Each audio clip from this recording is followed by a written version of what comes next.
Welcome to The Watching Dead, the officially unofficial podcast for The Walking Dead on AMC. I'm Jim. And I'm Aaron. And today we're talking about Season 6, Episode 10, entitled The Next World. Titled the best episode of The Walking Dead ever. Rashon shippers around the world have lost their goddamn minds. Half of it ended up in my email box, which I'm fine with because I was happy to see it as well. It's been a long time coming.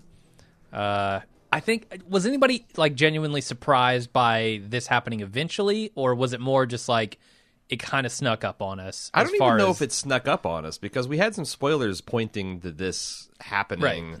But if you didn't have those, it on the naked page, it read pretty abrupt. But honestly, I thought, just that domestic scene we opened with Michonne in a robe, and she's kind of like talking with Carl, like she's kind of already in a stepmom role, and it's funny because like Rick and Michonne, I felt like it'd be supernatural if she kissed him goodbye, but instead they do like the low five. Low five, yeah. And it's like, oh yeah, they're still in roommate mode, but you could tell. And like I gotta say, this episode might be one of the best written, best directed episodes that we've seen in years.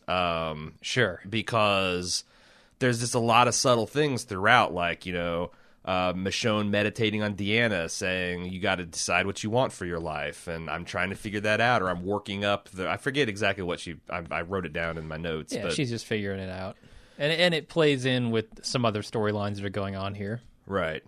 But no, I thought I thought it was pretty amazing, and yeah, I mean, Carrie Scogland is the director, and I thought she did a beautiful job with some of the cinematography. From what I hear, first-time director for The Walking Dead? I think she did do Fear the Walking Dead, but I think that might be this upcoming season. Okay. But she's done work for Boardwalk Empire, Vikings, Under the Dome.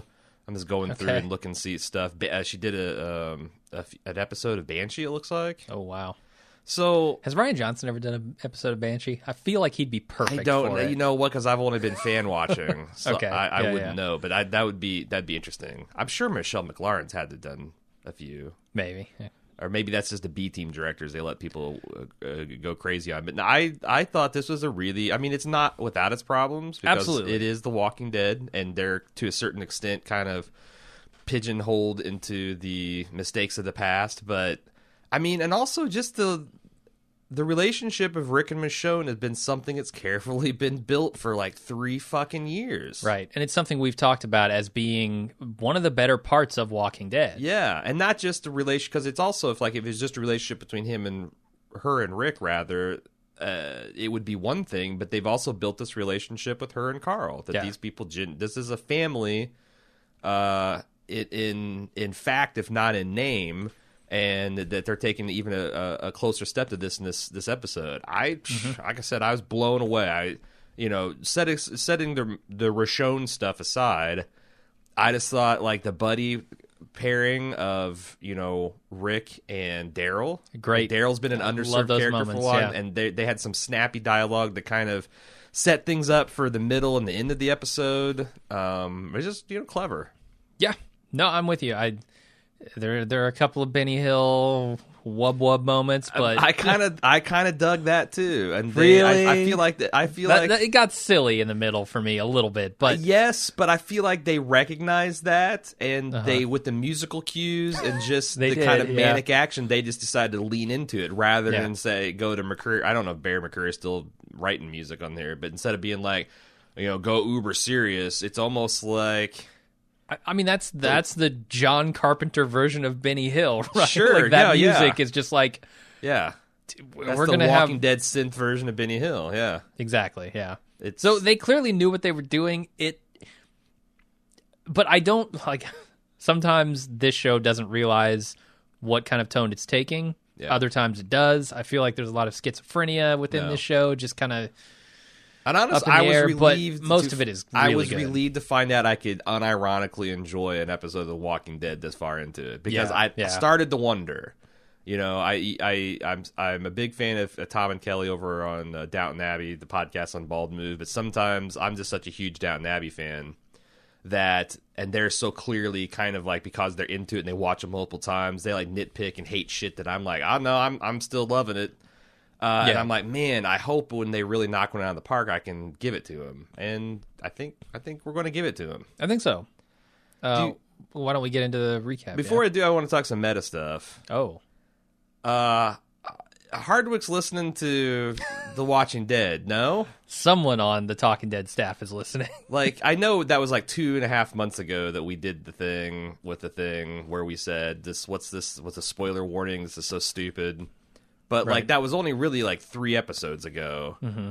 And he's, like, self-consciously, I know. And I'm like, what? Didn't we start that conversation? Yeah, I don't know if we started it, but we've certainly mentioned it. And I feel like certainly they're listening to the community, right? Yeah. And as much as we are part of the community, I don't want to give us credit for this. I think it's silly to say, "Oh, Chris Hardwick is watching our show." I mean, there's some people that are giving us like credit for Rashon and shit. Like, no. I mean, I think we definitely were one of the first saying, "Hey, are we crazy? Is there super huge chemistry between Andrew Lincoln and Way back at Clear. I mean, it was but everyone saw fair. that. It's like it's right on the screen. Yeah. Like they really and her chemistry with Chandler Riggs. Yeah, and that's why we talked about it. Yeah, and everyone else did too. Yeah, So I don't think it's us. I think they are listening to the community, though. Okay. And as much as we maybe inspire some discussion within the community when people listen, we're the psychotic, dirty beard Rick branch of the community. Sure. Yeah. We're screaming and ranting and raving, and the rest of the community is a little more You think you could take measured. this subreddit from me? From Jim? Oh, yeah. That's right. It was kind of surreal to see that, though, when we had just talked about it so recently. I mean, if people seen the live watch that we do for the club members, like my mind was fully blown from about T-minus 5 minutes until like it just kept. I was like, is this real life? What's happening? I got Rashon, I got Hardwick. You know, like Mia culpating his bullshit spoiler stuff. It's amazing. Yeah. Real quick, I want to sneak in a ninja-like Jesus-type plug for the club, club.baldmove.com. We've got a lot of cool features. We just had a really entertaining live watch. Like, if you want to see what it looks like for a grown man to have a television-based religious experience at seeing two people have sex on screen, you got to watch the live watch. And the live watch is some people are like, what is the live watch? Well, first of all, if you go to YouTube... .com/baldmove and click on our videos. We've got 2 of them, the live watch for episode 511 and 510. Hell, I'll link those live watches in the show notes. We gave these away because I know it's a kind of a hard thing to describe. But essentially, it's a video of us talking over the video of The Walking Dead. We do not play the whole video, and you can't watch the video, and you can't listen to the sound, but you use the video...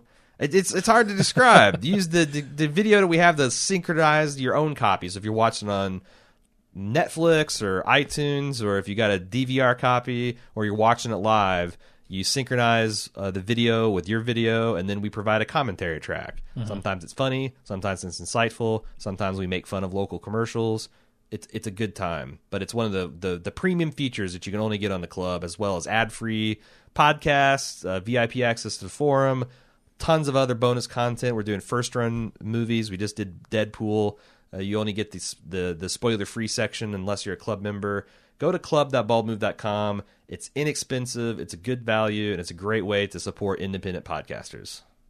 Okay, you're waiting for me to get into the episode because that's what I do now. Certainly am. So we start off with this aforementioned domestic scene of Rick preparing to go on what we understand is a supply run. Now, Denai Guerrera mentioned that this was about 2 months after the Carl getting his eye blown out. Sure, that makes sense given, Carl's still changing an eye bandage, which, Do you wish that they gave us more of a clear-cut the understanding of how long it's been? Or do you... I feel like they deliberately keep the timeline fluid because it's one less continuity thing to track. Yeah, I didn't care. Okay, me either. I got the sense that it was some amount of time had passed. Doesn't really matter how much. Yeah. Carl's in the next room throwing a tennis ball against the wall for physical therapy. He's trying to get his depth perception retrained.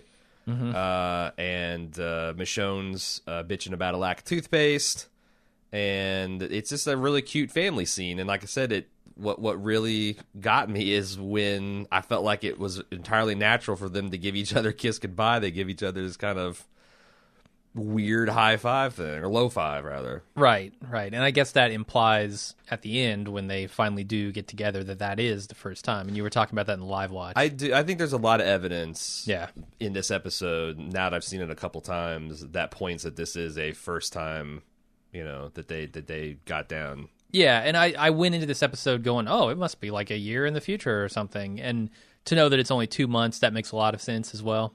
That maybe they've been, they've been shacked up as like a pseudo family unit for a while. But yeah, sure, I could see this being the first time. And Rick was like carving a new hole into his gun belt, right? Implying he got fatter. I thought so. He's bulking up again. When it kind of zoomed out to show him picking the belt up, it looks like he was operating on the belt end. But yeah, I think that they were trying to imply that, being in Alexandria's been good to them, and he's gotten a little, he's not a skinny, pissed Rick anymore. Or maybe they're implying the other way around, because they do mention we have food problems, right? Like Eugene at the gate says, oh, so we're going could feed our food, our food problems. I want to know what's going on with Eugene, because he's not having a food problem. No, Abraham's not having a food problem. I feel like, anyway. Spencer, we know, is not having any food problems. Right, yeah, because he's doing a 5-finger discount from the pantry on the reg. Mm-hmm. We then go see Rick kind of going across the compound, and we see they're rebuilding the wall, they're expanding the wall. Everything's working harmoniously.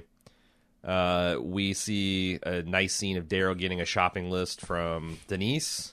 And she's got this one below-the-line item that she's wanting that we find out later is a can of Orange Crush Pop. Yeah. There's a funny line about the Midwest calling this pop. I never called it pop. Now, I know you're not from the Midwest, but it's always been soda to me. Yeah, me too. So, but I guess that's definitely a Midwestern thing to call it pop. Okay. What news to this Midwesterner? Yeah. I feel bad for Daryl. Like, I can imagine Daryl every day he's going out on his run. Somebody new's running up with a fucking list. Every day he takes a new route to the gate, hoping to avoid this shit. But every day Eugene's there with another list. Yeah. Sorghum. Today is sorghum, Daryl. Yeah. We need sorghum to alleviate our food problems. Some old lady's wanting the pasta machine. Right. Well, some old lady's Aaron. At this point, are you calling him an old lady? He was looking for on behalf of an old lady. Oh, that's right. You're right. Yeah. He was. So he was passing on the honey-do list. He just wanted to be nice. But we also find out that Denise and Tara are definitely an item. Yeah, and living together, right? So when she brings when they bring Jesus back and they carry him into the house, someone closes the door. I assume that it's Tara. I thought in fact, I assumed it so hard I thought I caught a glimpse of her. Maybe. Like when the door first opened, she was behind Denise. Could be right. I don't know if that's. Are they taking her to Denise's and Tara's house or the hospital? Like, I thought it was her house. I would imagine that as the doctor that she. Of course, I know that that's not what Pete did, but it feels like if you're the doctor, you're going to be on call 24/7. Why not just live in the emergency room? Because think about like if you got inmates, patients, you got inpatients. Yeah, you're going to want to be able to check on them on a regular basis. Mm-hmm. So I wouldn't be surprised if they just live in the medical center. I don't have any proof of that. But because she didn't say, okay, well, let me get my bag and let's hoof it to the medical complex. She's like, bring them in. Sure. I do like well, have we talked about Eugene yet? Are you ready to move on? I'm about to. I just want to point out that the reason that she wants this pop is because Tara and Heath are going on a 2-week run. Yeah. Which sounds like that seems like an event. Like that's definitely not what like Rick and Daryl are doing. Yeah, it's what. So are they doing like the job that Aaron and Eric what were I'm doing getting at is this going to herald a 3-episode, just as we're building momentum, what I'm afraid of is we're going to get a 3-episode Tara Heath arc, and I don't know that anybody on the planet wants that.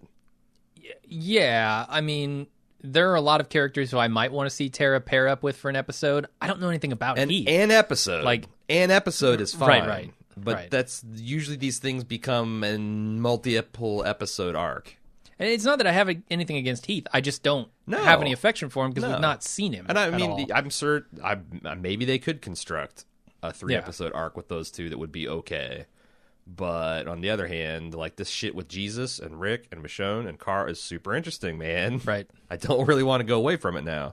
And there's a lot of other stuff. Like, I'm somewhat disappointed in the 2-month gap because I'm really wanting to know, like, I know Morgan's around because those traps out front of the gates are standard issue Morgan Cleartown shit. Yeah. I want to know what's going on with Morgan and Carol and whether they've made peace or they've had. I mean, I know I didn't want to hear them like morgalizing at each other, but I would like to know how that shook out. You know? Yeah. I wonder if it will be discussed again or if it will just be implied with kind of the way they're acting and treating each other. Sure. I'm not sure. I noticed on the memorial wall that Deanna, Jesse, Sam, and Ron have been added.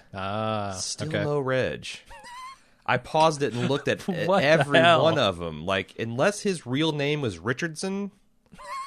His first name is Richardson? Because they're all first names, but there's one that's Richardson. Like, maybe that's the long name for Reg.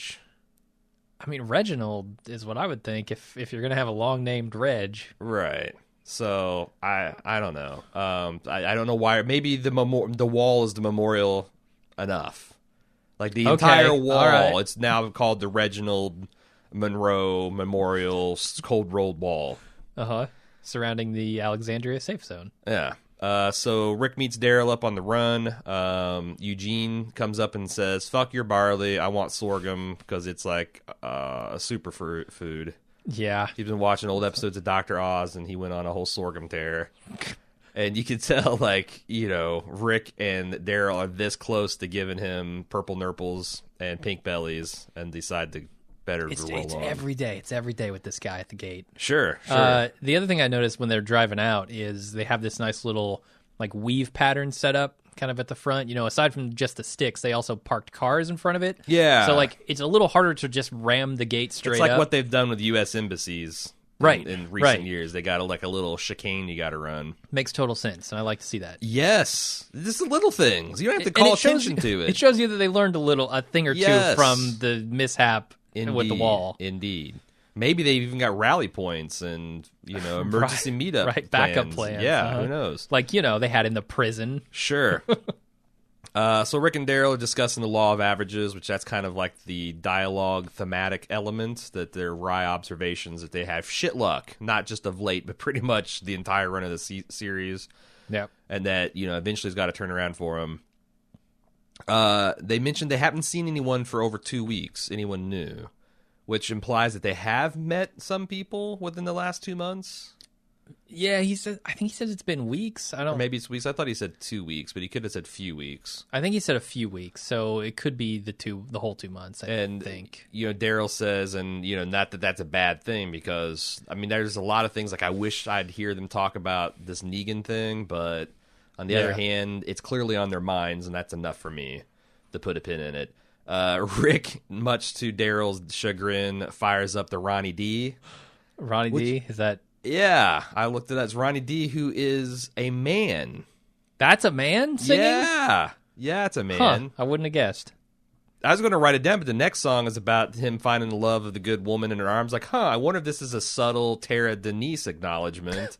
But I looked it up just because I want to see, you know, what a rockabilly lesbian country western singer looks like. Right. Like, you know, you got, what, Katie Lang? Okay, is she country? I don't know. Even She's really know. Definitely country-ish. I don't know if she's rockabilly, but I looked it up, and I'll be damned, it's a dude. It's a dude. Okay. An old dude at that. I love this moment. I really, truly love this moment between Daryl and Rick. And he even makes there's an even in-universe reason for it. You know, as he turns it up, it's like it draws him away from home. Like he blasts whatever, Molly Hatchet, Ronnie D, to draw the zombies away from their home. That makes total sense. Okay. Even though, you know, they're not concerned about the walkers outside the gate. stabbed through with they're stuck. pitchfork devices. Yeah. I wish, I don't know. I mean... But they come back that night, and Eugene has still done nothing to clear them. Right, that's the thing. Come on, Eugene. I actually thought it'd been cool if the zombies was gone when they got back, and then that would be a tacit acknowledgement that there is some kind of zombie detail. Because zombies beget zombies. Right. They start screaming and howling, and sooner or later you got a horde again, a herd. And you never know when shit's going to go wrong, and you're going to have civilians run past them, and God knows what happens with these idiots. So yeah. Although I imagine we probably would have called that out as a continuity error had we seen the not with this episode. No, okay. I would have. All right. I'm ready to fan cannon anything for this thing to work. Michonne is standing on guard, and she sees Spencer stealing off into the woods with a shovel, so decides to, I guess, abandon her post to go dick around with him. Maggie stops by Enid. She's journaling, it looks like, or maybe sketching something, I don't know, and tries to warm up to her and play this kind of den mother role. She's writing, "I will not let Carl railroad me anymore," in her over and over and over. Yeah, well, good thing you threw road in there. I think that Enid is going through some pretty massive... Well, I don't think. I can see she's going through some pretty massive character changes. I don't know where it's going. Yeah. I've got more to say about it later, but anything... I mean, this was just a really brief scene that shows that... I want to see what Maggie's up to. I assume that she's taken Deanna's place kind of as the town administrator. 2 months in, were you kind of expecting her to... I don't know how pregnant she was when she told Glenn, but I'm assuming, a month or two. Yeah, how long does it take for a pregnancy test to be able to measure? Well, I imagine you miss your first period, right? Then you take a pregnancy test. Probably. So that's at a minimum a month. Yeah, sure. And then a few weeks. Yeah. You're so she's at the end of her first into her second trimester. I think that she would show a little bit. Maybe she did, and I just didn't notice. Yeah, maybe she did. She has like a jacket on or something, right? Right. So they should then have a scene where it's really kind of funny. Rick and Daryl are blowing past this intersection, and you hear just the screech as you see kind of like there's this giant barn with the word sorghum painted on the roof. And they don't find any sorghum, but they do find a box truck that is packed to the fucking gills with canned foods, toothpaste. Pasta maker? Did you see the pasta maker in there? I wasn't sure if it said maker or pasta something else. It seems like maker. My first reaction was, pasta maker, and that's got to be an Easter egg, right? Yeah. I mean, that to me says this is the holy grail of finds. Sure. Right? This is, the law of averages, evening back out. They've now found everything this group could ever ask for. Yeah, the gum's going to be spearmint. Right. There's baking soda galore. Going to be fresh, unopened packs of tennis balls for Carl to throw. It's probably some orange soda in there somewhere. Yeah. Which to me made it really annoying that they didn't just say, fuck the dumb shit, let's get this back to base. Throughout the entire episode, I'm thinking, fuck the dumb shit. Let's get this back to base. Is that really what you do? Like, I feel like... Yeah, I think it is when you hit the mother load. I don't know. Like, if you're gambling and you hit a jackpot, do you go back to the table? No, you leave. You leave with your winnings. Yeah. Because if you go back to the table, you're going to lose it, just like they lost the food. I guess, but how often does Jesus come up and jack your shit? And Law of averages, man. I guess so. How often has Jesus come before? That's Never. True. That's true.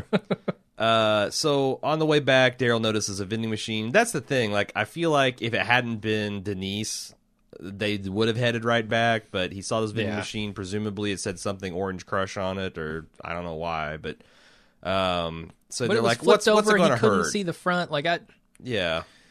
I don't know. This stop is dubious, Daryl. All right, and especially when they have to get chains out and hook it up, because that if you do have to take off in a hurry.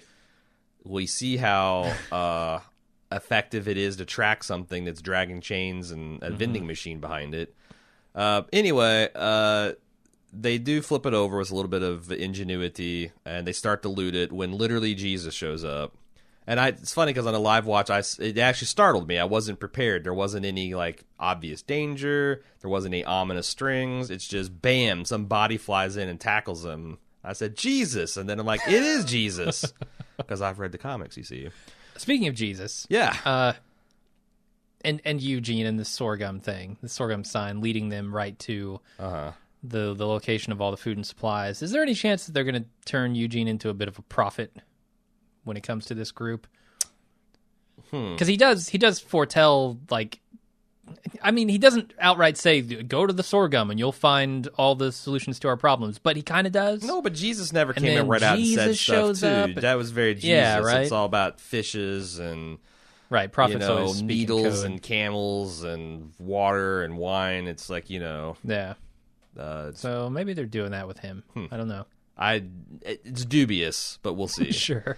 Rick and Daryl hold him up at gunpoint. He explains, hey, I was just running from the dead. They're about, half a mile behind me. He says his name's Paul Rovia, which his name's Paul Monroe in the comics. Well, they couldn't do that. I'm assuming that people would be like, oh, he must be a long-lost brother to Spencer, and they just, did the switcheroo to not confuse people. I think so, yeah. Although, So they're both Monroe in the comic? Yeah, no relation.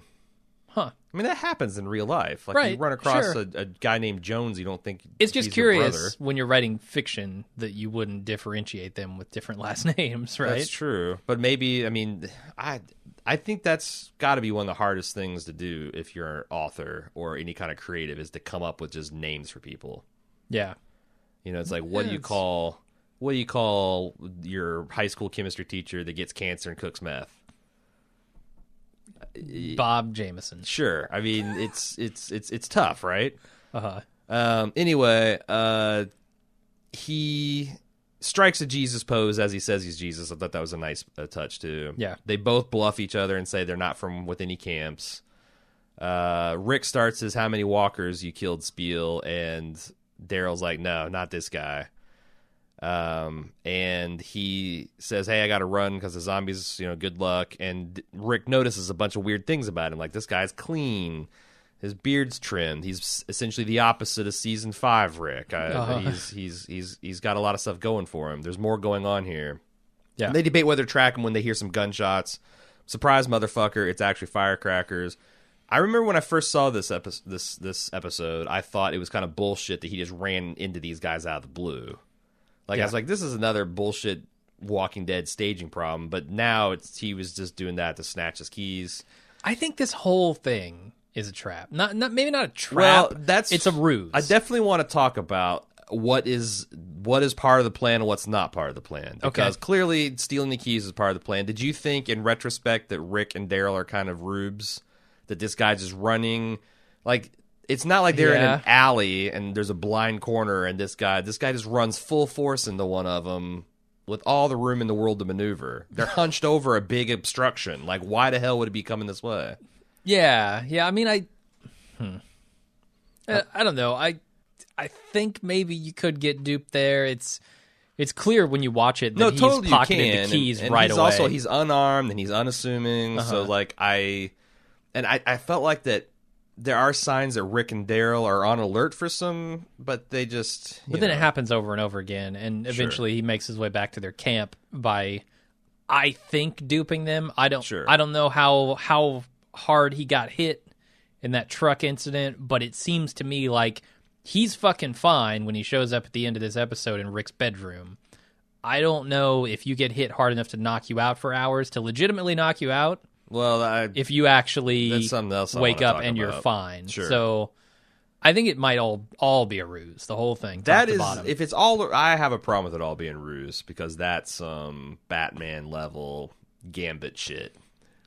Okay, when we get further on, let's talk about where you think it stops being a ruse. Okay. And we'll talk about it. I thought I had some other point here, but whatever. YOLO, we're moving on. Spencer's in the woods confronting a zombie with his little pocket knife, which Michonne helpfully dispatches. And he explains that he's gotten this habit of going on walks after his shifts. And he also mentions that Michonne's the first to notice, which is still 2+ months after the Reg incident. This is a tacit acknowledgement that Alexandria hasn't gotten much better in the guard duty department, right? Seems like it. You're the only one that's noticed? You're the best guard, and you've abandoned your post. Sure. Sure, right? Yeah. She mentions, and here again, I think the dialogue is pretty tight. Said that, your mom said I need to figure out what I want for my life. and I'm working up to it, but right now I want to know why her son's out fucking around with zombies in the woods. Because, Yeah. I mean, that's a big question I had. Like, what is this dude going out there with a fucking shovel on his back? Mm-hmm. That's some weird behavior. We'll see where it goes. And I like that Michonne, just doesn't have it all figured out right away, right? Like, it's going to take a little while to figure out what you want in this new world. There is a lovely scene of Carl and Enid traipsing through the woods, and they got the maybe mid-morning light streaming through the branches, and it's just really, really well shot, well lit. Mm-hmm. They find a Mylar balloon that has a message attached to it. Now, I don't know if you did this in school, but this was like a yearly thing that we did in grade school. We'd seal up a message inside a plastic bag, tie it to a balloon, and let go, and then see how far it got away and whether people would mail me back. And you'd release like 100 of these balloons, and you'd get 4 or 5 back. Huh. And it was always a game like, okay, we're releasing these from Southwest Indianapolis. Oh my God, we got one from Destin, Florida. Wow, that's crazy that the balloon got that far away. But do you think it's that, or do you think that this is a post-apocalyptic message? And if so, is this leading anywhere? A post-apocalyptic message? Like, was this... are people attempting to communicate with Mylar balloons? Because Enid says, like, this seems recent, like, after the fall, rather than a elementary school project. I feel like this is a lot like the Terminus stuff, where they've got signs out drawing people in. Now, I'm not going to say whether it's a good or a bad thing that they're drawing people into. I don't know, but I felt like it was that. It was just searching without actually having to go out and search for people. Gotcha. So the message is obscured. She says it's wet, it's all gone, and she asks Carl, like, why are we coming out here? And he says, because we're kids, which doesn't seem to carry much weight with her at this point. Yeah, she says they're not kids. And I agree. With all the shit they've seen, I gotta say, I think that Enid and Carl are kind of a neat, reasonably well-written teenage couple. Yeah. And it's kind of bumming me out that they're having relationship problems. It's understandable. Totally. But I wonder where they're going with this. Are they going to just eventually become good friends, which I guess is fine? Yeah, there's something... I don't know, because it doesn't seem like Carl is much interested in the romantic angle at the moment. It's certainly what we've seen in this episode, right? It's just like they've never been on the same page. When she was all like sloner and sulking and wanting to go out, he was all like, why are you doing this? All teamwork, blah, blah, blah. And he hasn't gone away from that, but he does seem like he's got a darker edge to him since he got his eye blown out. Yeah, it does. And also he's kind of, I don't mean passive aggressive to her. Like as soon as she's like, I want to go in, he's like, yeah, fuck this, and just take off. Doesn't even wait for her, doesn't look back at her, just starts walking back. Right. Carl's treating her pretty shittily. But that's teenagers do that a lot. Completely. Yeah. And especially guy teenagers. I mean, sure. Guys want to do their own thing, and they're just going to do what they're going to do, and if you follow along, great. If not, see ya. Yeah. But I'm a little sad for Enid here, because I feel like Glenn has just wrung all the spirit out of her. Like...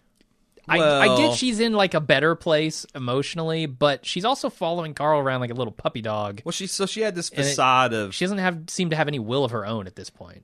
I don't know. It feels realistic because she's had this facade of this tough, I don't give a shit about anyone, and that's how I get by. Yeah. And when she let go of that kind of armor... Now she's a lot more vulnerable, but she hasn't really been built back up by anything. And the person she's hanging out with, Carl, has been, just got his eye blown out. Yeah. And watched a woman get her arm hacked off that her dad, it's... I mean, I guess that's why I feel bad for her, because she's not kind of carving her own path. It seems like she's following along with Carl, who's not in the best of places. And while I'm thinking of it, does it not feel like a bit of a misstep, this whole Jesse thing? In what way? Because Rick had some kind of connection with her less than 2 months ago, hacks off her arm, and now it's like he turns his lonely eyes to Michonne. It almost a little bit offends my Michonne sensibilities that, I don't know. Like, when's he going to hack off Michonne's arm? No, or why it's not isn't like that. Why isn't he thinking about that? Yeah. Like, why didn't he have to process the fact? Like, because he seemed to, in the moment, be like, oh shit, all of these great things were going to happen with me and Jesse, and now I've got to cut her arm off.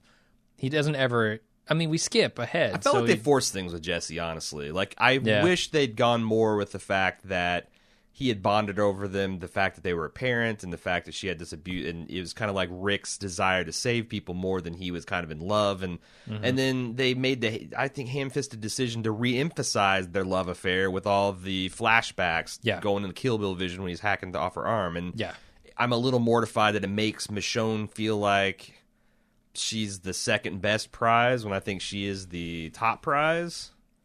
Right. And Jesse at best was a distraction. I don't know. It almost might have felt better if, as Rick and Michonne were growing closer, Jesse was kind of becoming the thing that Michonne was before that. Like, before they were romantic. Just so, like, purely platonic. Or like, someone to sympathize with about having this kid. And, like, I don't know. Well, you know, the one thing that this show hasn't done since the days of the classic Shane, Rick, Lori triangle is deal with jealousy. Which the comics does and did a lot. Like, you've got a limited amount of pool of people who are, you know, with everybody's sexual preferences and aesthetic preferences that you can choose from. So when the person doesn't choose you, there's some friction and jealousy, and it's kind of unavoidable. And they don't really go there. Maybe they were so scarred from belaboring the Shane Rick stuff that they don't want to do that, but that would also been interesting to see Rick be like, hey, the woman that's living with me is way better for me than the blonde with the blue eyes down the street, and that kind of have some weird, you know, adult friction between them instead of I love you, I got to save you, I'm hacking off your arm, hey Michonne, sure you brush your teeth real nice. And I don't want to take anything away from their relationship now because we didn't see those 2 months, right? And this does feel like a very natural thing, despite the stuff that happened with Jesse. I want to throw all that out the window and say that was a thing that happened, and now this is a thing that's more important and is happening. And I also think that does happen. Like, you know, people get in a relationship and then it ends, and then it's like, oh, you know, it's like. Most of the time it's a rebound, but some of the times it can be like, I didn't, because of this, this, and this, I didn't see what was in front of my eyes. I mean, that's very rom-com tropey, but I think it also happens. It does, yeah. So, I don't know. Mostly I just think Michelle's awesome. It was kind of offensive to me that Rick was quasi-cheating with this fucking Jesse woman. I'm debating whether or not to correct you on your name. What? You called Michonne Michelle. Did I? I don't think you meant to. Oh my god! Now I'm mortified for. I feel like I need some kind of punishment, like Dobby and Harry Potter. I need to slam my fingers in a drawer because Jesus Christ, my ears are actually red. I'm embarrassed. It happens. That's your thing. You're not great with names. You're not great with names. It's just your thing. Fans will forgive you. I just wanted to point it out so they didn't think. I need to pick up smoking and put a cigarette out on my forearm to punish myself for the lapse of apologies, Michonne. Anyway, where the hell was I? I'm so discombobulated now. We just talked about Enid's crushed spirit. Yeah. We got more to come. Carl's hair, my God. I mean, really? Carl's hair is so feathered. This is what Daryl's hair would look like if it wasn't so greasy and you put him in a wind tunnel. Yeah. Like, Carl's just adopting Daryl's hair without the grease. It's truly amazing. Not a bad way to go, honestly. I think it's pretty bad. It's looking. He could use a haircut. He needs to ditch the fucking hat at this point. Although, is he kind of going for like it's so stupid, it's cool thing? I think instead of an eye patch, they should just have his hair come down over. Pharrell was rocking that Arby's hat for a long time, and you get you guys wearing the trucker snapbacks. And I think you can ironically pull off a hat. Okay. Especially in zombie apocalypse, because again, who else is Enid going to go after? Not Ron. I can tell you that not much. Ron. It's essentially Father Gabriel, Eugene, and Carl for eligible men, right? Sure. Spencer, depending on where you think Abraham's at. Sasha at the moment. No, Abraham's true dress blues for her. So. We think so, yeah. So Rick and Daryl are running down this guy, and at first I thought this is stupid. They're running down a vehicle. And then I remembered, they just got this vehicle running, so in fact it's going to break down is not unreasonable. 2, this guy they think is on foot, So wherever he is not camping is got to be nearby. So it seems like it's kind of reasonable if they just sprint after him, they might be able to catch him unawares. And also is kind of a moment of badass. Like, Yeah. like these two guys have run so much, are in such good shape and badasses that they're just gonna run down a fucking truck. Yeah. Forget about it. We don't care. We're the gazelles of the dead. Like this road only goes one direction right now. Sure. We're gonna run until it ends. Yeah. So they catch up in the machine. It looks like the chains might have worn through, and the vending machine is now broken free from the truck. And Daryl decides he's going to loot it, which I thought, at this point, Rick's got to think. He's got to say something, because Rick's like, you are maniacal about this shit. And he explains that, it's from the doc, and Rick's like, say no more. She saved Carl's life, so she's okay in my book. And they also have this conversation where this is kind of annoying, in that Daryl is down on bringing people in, as Rick is kind of on the upswing. But that makes sense, because Daryl's last run on the people... I get were it. Negan's guys that he blew up. This again. I know. This flip-flopping. I know. But at least there's a fucking story reason, right? I get it, yeah. Blowing us 9 dudes up with a rocket launcher is a formative experience. That's new shit, as you used to like to say, that's come to light. Yes. We've done this just so many times in the show now that I get it. One more time just irks me, but okay, whatever. But I like the fact it's like, we should still bring people in, and Daryl goes like, this guy, and Rick's like, no, not this guy. In fact, I wish this was on HBO, because it'd been really great to have him be like, fuck this guy. We're going to beat the shit out of this guy when we catch him. Yep. And they sprint off again. It is like, Daryl's full Last Mohicans mode. His greasy hair blowing in the wind. He's just, Bionic Man running. Carl and Enid have made it to their makeout spot. It's the old rotten tree that they took shelter in and got a little close a few episodes back. They're sharing snacks, reading comics. Did you see the Easter egg in the scene? I don't. That the comic think so. Carl was reading is this Invincible series that Kirkman wrote back in 2002. I assumed so. I was watching that in the live watch. I'm like, oh, that's probably a Kirkman comic. That Wolfman shit that was from the previous season, they think made up for the show. That's didn't they, or was that a real life comic book too? I don't know. I thought that was just like a foreshadowing of the wolves situation, which launched a whole bunch of Enid as a wolf bullshit. Yeah. So he's reading comics. She's trying to translate the balloon message, and they hear a noise, and it's Michonne and Spencer. I thought the staging on this was a little rough, because they're like 30 feet away in the woods, and they don't, Michonne, who is an excellent watch person, does not observe them. Yeah. And Enid hides behind a tree, but Carl's just there in the open. Yeah. I don't know. Whatever. They were walking a different direction. Maybe she's less concerned with finding people and more... Like, she'll hear a walker, maybe, coming up. So Enid says, I don't want to come out here anymore, and Carl's like, fine, fuck it, peace out.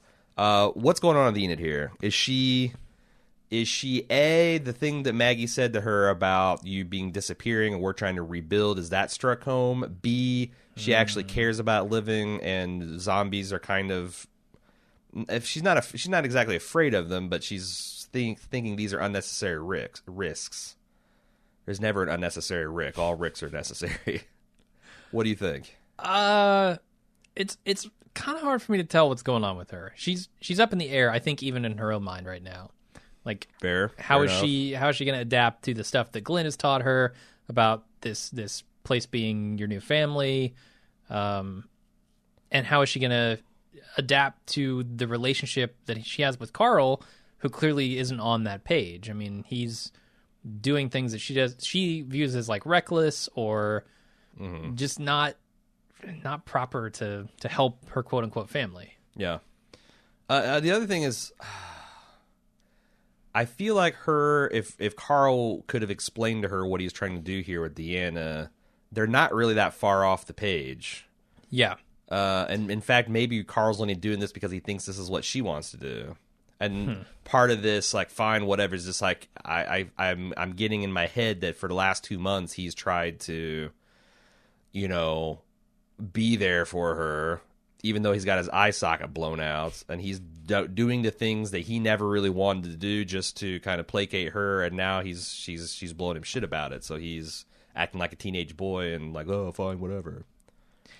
Yeah, I mean, I just view it more as like you said, the teenage boy thing. I think he doesn't realize or doesn't care, maybe even, that explaining what he's doing would kind of make sense to her, and like, yeah, that's kind of what is needed in the moment. He just is going to do this thing because he's got it in his head to do it. Everyone else be damned. Yeah, that's something like kids do. They like try on emotions, and this is sounding cynical, but it's more like, babies throw shit off their high chair not because they like making the floor dirty, but they're figuring out physics. The world is their laboratory, and I think teenagers and preteens do that with their emotional state. Like, absolutely, I'm going to throw a hissy fit, and it had this effect on people. Oh, is that good? Is that bad? And it's like, training wheels for some people grow out of it, some people don't. Yeah. So I feel like it's actually kind of decently written teenager stuff. Absolutely. Which is hard to do. It's really hard to make teenagers not fucking annoying people on the television show. Because you know what? A lot of the times teenagers are annoying to and it's adults. It's right? all written from adult perspective, and it's like, oh my God, these people think they got it figured out and they don't, rather than, seeing the essential truth about the experience and empathizing with that. It's easier to make fun of them. And you get both sides of it, too. I mean, when he has a conversation with Michonne later, sure, you can tell that he's doing his teenage thing, and he doesn't want to explain it. He doesn't feel like he needs to. I'm just doing this thing because it's right. But she brings it out of him. But she pushes it because she's the adult here, and she wants to understand what's going on with this kid. Yes. And eventually she gets it out of him, whereas Enid's just like, fine, whatever, dude. Right. I'm out of here. Right. So, I think top to bottom, and it's interesting, Angela Kang, who I know has written a lot of Walking Dead episodes, and I know we have had some problems with her episodes, but for the most part, they're decent. I think she really nailed it in this episode. And it's co-written with another person whose name I don't have. It's Cody something or other, wasn't it? Yeah. Sorry, Cody something or other. It might not even be Cody. But I don't have your name. And I've never, that's also been a red flag to me. Whenever I see co-written episodes, I always think, oh, this has been something that's been torn apart and re-put back together. Yeah. And maybe so in this case, but Corey Reed. Oh, not Cody, Corey. Whoever did Stitch Job, pretty good. Yeah. So on the way back, they see a zombie, which is clearly Deanna, rather. Mm-hmm. And to the point that I'm not even sure why they kept it a secret. Like, I felt like it had been just play it straight. I really feel like The Walking Dead thinks they're more clever than they are. They kind of, or they have a clever idea and then it just isn't quite conveyed perfectly on screen. And a clever idea with less than stellar execution turns out to be a very bad thing. Yeah, and I think a stronger show would be like, this isn't working. Let's just show her. Yeah. Or, maybe... or they would keep going until they got it right and wouldn't worry about reshoots. Or shoot it both ways and see how it plays in the editing bay, and they can go whichever direction they want. Maybe they did that, and I don't know, but I thought it was kind of, even in the moment, this is dumb. We know it's fucking Diana, not just by her shoes and her pants and her outfit and her hair from the back, which is very fucking distinctive. Yeah. Even 2 months walking in the wilderness. But also Deanna, my fault, Enid and Carl's reaction was reinforcing that it's Deanna. And they kind of struggled over whether they should kill her or not. And Carl, instead of trying to explain it to her, just like, you wouldn't understand because you didn't lose your parents. Whoops. There's a lot of stuff wrapped up in that I really like with the conversation later with Michonne. I do. But, and he's like, kind of the whole, he was hurt by her. I feel like the core things going on is that Carl somehow feels rejected by Enid when she says, I don't want to do this anymore. He takes it personally. And now he's using that to, well, you didn't even want to be out here, so just go home. Get out of here. Yeah. And pushing her away as he's perceived being pushed away by her. Right. And she's had a positive change in her attitude. Carl, I think, has potentially had a negative change in his attitude. So it's like, as far as like, this whole people thing, right?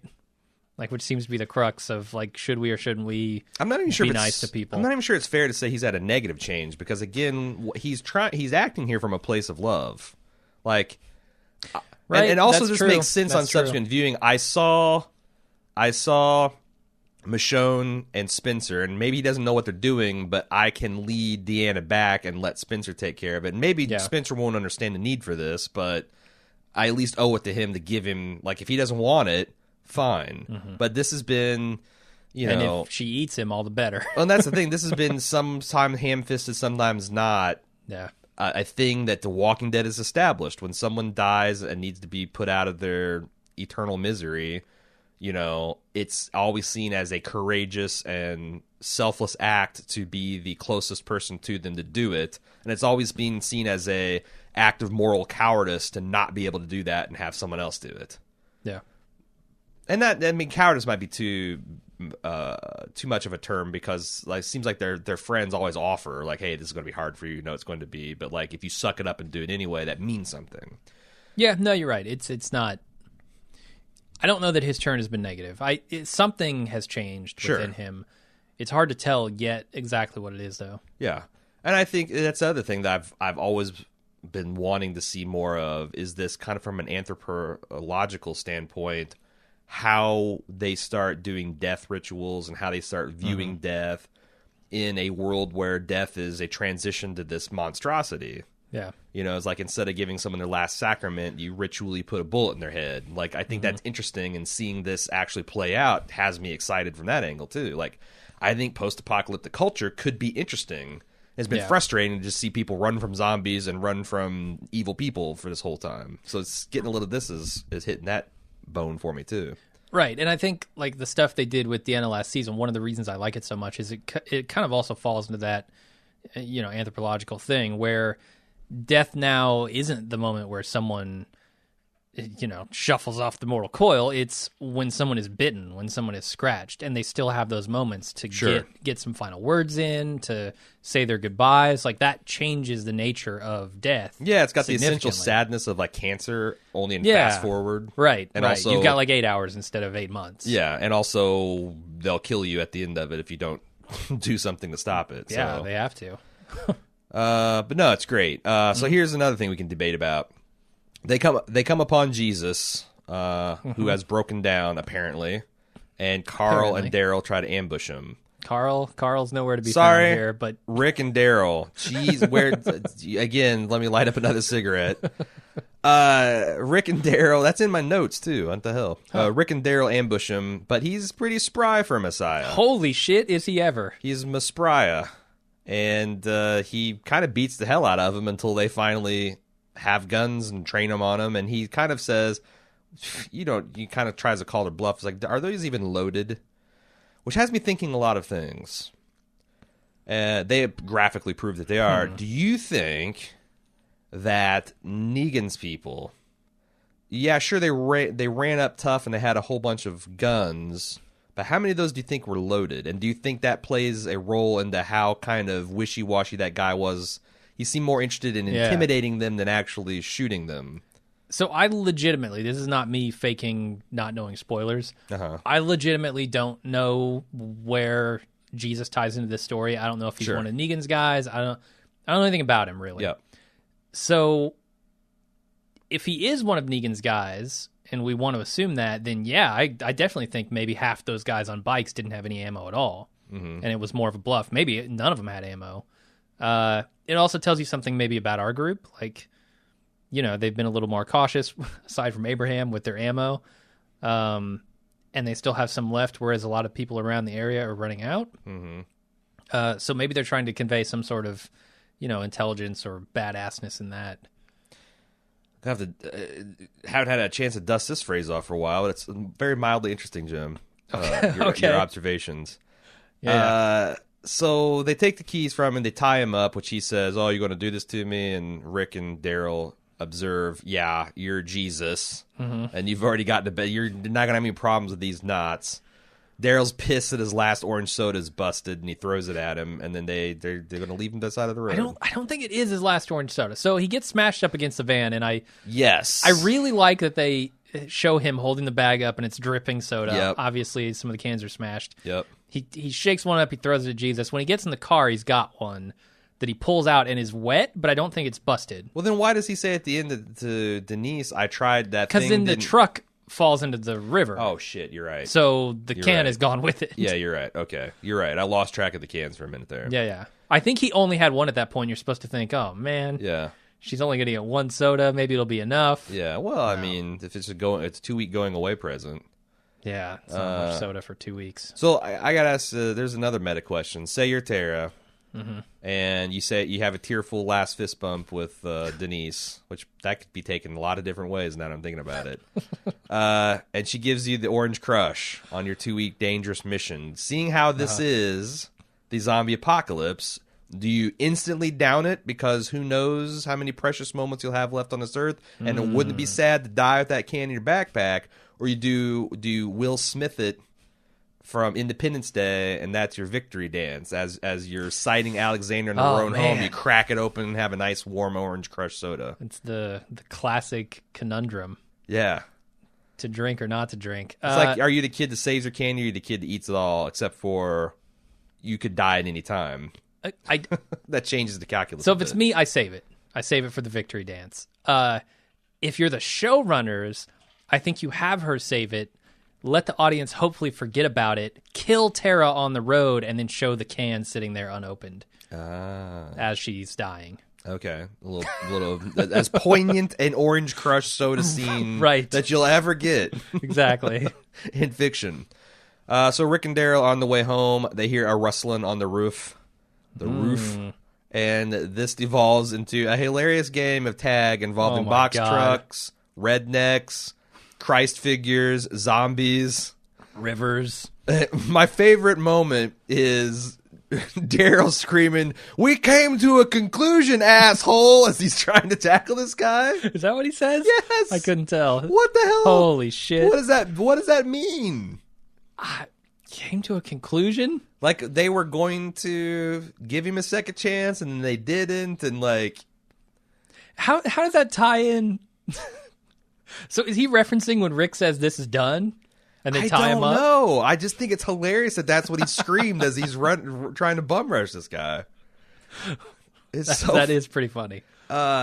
So, I mean, obviously, what is Jesus trying to do here? Can I just ask you, like, he gets thrown off the roof. He's bungling around in the field with Daryl, playing a game of two-hand touch. Sure. Like, is he trying to get them both out of the truck so he can steal it again? And if so, bravo, dude, because it fucking worked. They both got out of the truck like morons. Yep.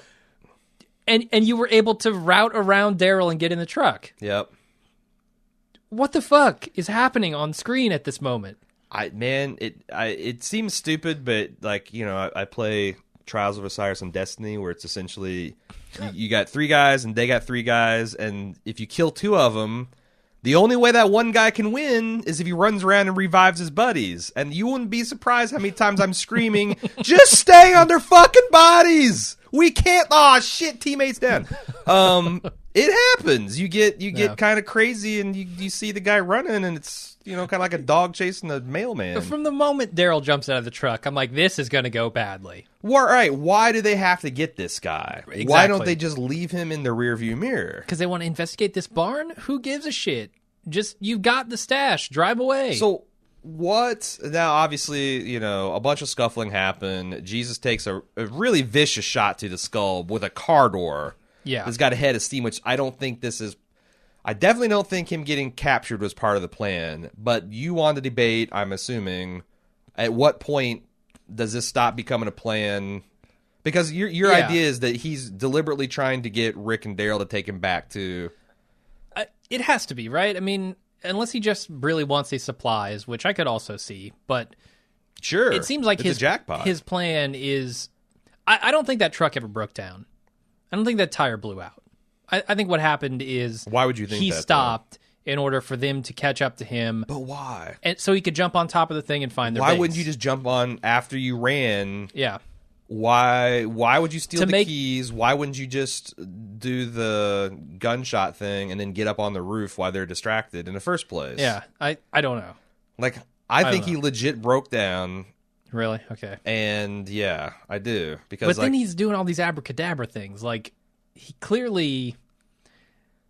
There's something more to this guy. I think this was essentially a heist. It's a 2-way capture the flag type of deal, and it's like you're seeing play, counterplay, move, counter move. Because the other reading is if he wanted to be captured, or he wanted to sneak, like there's multiple opportunities he could have just straight up done that. Why all the ruse? To make them think it's their idea. Or if he's crazy, I guess he's wanting to observe how they treat people, like, because he's not a threat. He's stealing their shit. But that's the thing, like, I feel like it's unreasonable to take that much food away from potentially starving people and not have that. Like, if Rick and Daryl just summarily executed him on the side of the road, I feel like that's justifiable in this world. Okay. Like, that's, I don't necessarily disagree, but yeah. where, So it's where like, are you going what I'm with saying that? is like maybe he's like, oh well, I'm going to provoke them, but I'm unarmed, and if they shoot me, then well and good. But if they don't shoot me, then I can introduce them. Like, it's a really extreme version of what the game Aaron plays. Yeah. And It's a Aaron almost version got of the questions. and Aaron almost got tortured to death over applesauce. So Right. it's extreme, like a first contact scenario, but maybe, Jesus sees himself as expendable, or maybe there is a messianic thing here going. I don't know. Yeah, maybe he's willing to sacrifice himself to save others. And I legit Certainly don't know Jesus because thing. I barely remember all this plot, and I deliberately did not reread this part of the comics. And also, there's the Kirkman remix at work. Right. Anyway, I don't know. Clearly there's more to this guy. I mean, he is an escape artist of sorts, right? Because he ends up on top of the truck. He ends up in Rick's bedroom. he grabs Daryl's gun in the middle of a scuffle and successfully turns it on him. Yeah. So He snatches the keys. I mean, he's like sleight a of hand all over the place. Yeah, an expert hand to hand. Like, it'll be interesting Right. to see. Do you think we'll see Morgan and him fight? So That would be kind of an interesting I'm battle. a little disappointed in how easily he defeated Rick and Daryl. If it wasn't Rick and Daryl, arguably the two biggest badasses of the group, Yeah. he would have beat either one of them handily. Oh, yeah, sure. So what am I supposed to get from that? That our team of badasses is not really as badass as they think? I think that it seems clear that Paul has had some kind of special training. Okay. That, like, Rick and Daryl, I mean, Rick's a cop, and Daryl's probably been in his share of scuffles, if nothing else, with Merle. Yeah. And he struggles with his hair for the last couple seasons. But I don't feel that's a difference. Like a barroom Right. brawler, when he goes against a Brazilian jiu-jitsu, probably is going to get his ass handed to him. Definitely will get his ass handed to him. So I feel like it was fairly realistic, and also that the two guys together were more than a match for him, especially with guns. So it wasn't he wasn't fucking Batman. But, like, is he special forces? Right. Is he... I just so in the spoiler section, and I'm not of a lot of our previous podcasts. Yep. I'm not going to talk much about it. Just a general idea that I've gotten from it Mm-hmm. is that at this point in the comics, we're supposed to feel like how badass our group is. Sure, yeah. I mean, And we they've get a shown lot it of time that. and time again. I felt like maybe they were trying to go that way with the attack on Alexandria and showing how they defeated that. That Yeah. felt sillier to me than badass. Yeah. Here, I also feel like one guy besting two of our biggest badasses, nearly besting two of our biggest badasses, is also kind of undermining that idea of we are the biggest badasses around. So, like, I never thought of it from a meta perspective like that. That might be undercutting. I mean, maybe that's not what they're trying to do here, because it certainly doesn't play that way to me. Sure. It plays like Jesus is the biggest badass around. Sure. And what is his deal? Yeah. What is his game? What is he playing at? Where does he come from? How did he get so good? How does he escape all these things? Like, Well, the good news is we're going to cut away for 4 episodes to see Tara and Heath on this run. So right. So we'll come back in the finale. that's a joke. I don't know that that's actually happening. Can I just? He probably just punched his way out of the drywall fortress. Like the drywall cell That's doesn't the keep thing, anybody fucking inside. drywall. Although people said that in this residential thing, like the interior walls you could punch through, but the exterior walls you couldn't. But then there's windows, so Right. As long as he can get to a window, he's good. yeah. I get it. Like they didn't construct this prison trying to keep Jesus, Yeah, certainly not. not trying to contain Jesus. So yeah, they got another funny wry mention of the law of averages as they watch their haul just sink to the bottom of this pond. I would like to see a scene or someone acknowledging the fact that that's such a good haul that you strip down to your underwear and you dive down to the bottom of that pond and you start getting some shit, right? I agree. I don't need to Canned see goods, it, pull it out. but I would like for someone to reference that they didn't just because it's in a few feet, maybe a dozen feet, maybe 20 feet of water, that's worth trying. That's worth holding your breath for, right? Absolutely. Okay. I just don't know how you could make that point without them realizing it's a good enough haul to take it back immediately. And not stop for Barnes, not stop to catch Jesus, not stop to get candy and... Yeah, I'm not going to fight you too hard on that. Okay. Spencer thinks... so we got another scene of Spencer. Spencer thinks he's fine because Michonne's worried that he's going crazy, which is fair enough. When Alexandrians do weird shit, it's probably they're doing something dangerous all. But he needs to take care of something. Especially that guy, after the tower incident. Sure. Now, I don't understand why he can't just level with Michonne at this point. Like, he's not going to lose her. Yeah. She could beat him like a Sunday morning boner, unarmed, and she's got the katana and he's got a shovel. What the fuck? So he's not going to get away from her. He's not going to shake her. He's not going to talk her out of her caring for him. Why doesn't he just be like, look, I'm trying to get closure with my mom? Yeah. Like, somewhat frustrating that he just can't say what's going on. Yeah, I mean, if he just doesn't want to have that conversation, isn't emotionally ready for it, I don't know. Whatever. I don't know. Spencer is not the greatest of characters. You know what he's